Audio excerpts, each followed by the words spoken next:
You know what Yep. I mean? Well, It, they were the sixth seed. Let's talk about them. I mean, it's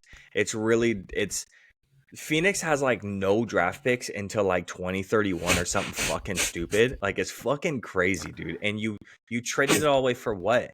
Bradley fucking Beal? Like crazy.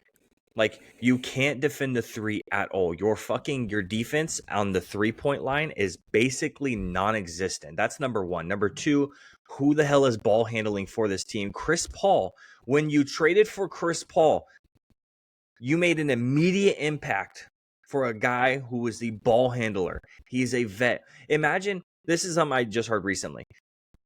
You have the Wolves. Imagine the impact a guy like Mike Conley could have on the Suns. He might not, he's not going to fucking go out there and average fucking 20 points a game. Nothing stupid, right? But just a veteran presence on the team to ball handle and make sure guys are where they're supposed to be. Something that Bradley Beal has to get through his fucking head is he's not the one, he's not the two, he's the three. He's the three. That's where we're at. You're the third option. I know you were just the one. I know you've been a two in the past. You're the three now. And you need to like remember that. Like Devin Booker is ball handling and he shouldn't be. Let him be one of the best shooting guards in the league. Let him do that. Let him be a shooting guard. Don't have him They ball handle. You need a guy to come in and ball handle and floor general this entire team. And it's just like you said, it's ISO ball. The only team that actually works well off of ISO ball is the Celtics. They run ISO more than any other team in the league, but it's just the pieces that are around the entire team because of how it's built is just fucking different. It's so different. and you have young superstars in Jason Tatum and Jaylen Brown, not Yep. aging old geriatric motherfuckers like Bradley Beal. They lost that series by a combined 60 points. There wasn't even a game that was close. Like, No. it was like the Kings Pelicans thing. Everyone's like, oh, the Pelicans can't beat the Kings 6 times in a row. I'm like, I don't know if y'all have noticed, but every time they play, the Pelicans win by 20. This isn't some Yep. competitive, hard fought battle bullshit. They just keep wiping the floor Yeah. with us. We don't have anything to do with their length. It was the same thing. The Suns had nothing for the. Hey, Nothing. They looked embarrassing. Kevin Durant, Devin Booker, and Bradley Beal had absolutely nothing for the Minnesota Timberwolves. That shit is Yep. wild. For a team that didn't look like a team last year, right? Minnesota looked like they were irritated with each other. Cat and Rudy looked like they were constantly fighting. Nobody could decide what anyone wanted to actually do because they never had any time to mesh between Cat's injuries, Rudy's injuries, and then the midseason trade.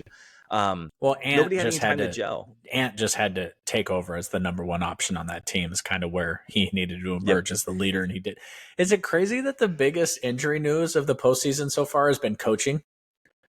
Yeah, right. People blowing out their Getting, patella tendons and breaking their dude. fingers, slamming. That shit was that knee injury was wild. I was like, wow, Yeah. how does that happen? Dude, the Timberwolves are a team, right? They're a full team. Ayo, they got Kevin Durant, but we got Jaden McDaniels. Like, fucking Ant, dude. Ant is the over or under 2.5 years. Ant wins his first MVP. Under. He's so fucking good, and he is slowly. This is. I want the Wolves to win the next series so bad, because I want this to be the Anthony Edwards coming out party. I'm the face of the league, and they just had a press conference where Cat was like, "Yeah, he's the face." I know he says he has a couple years, and I like I have to wear sunglasses around him because the lights are so bright, because he's just that way.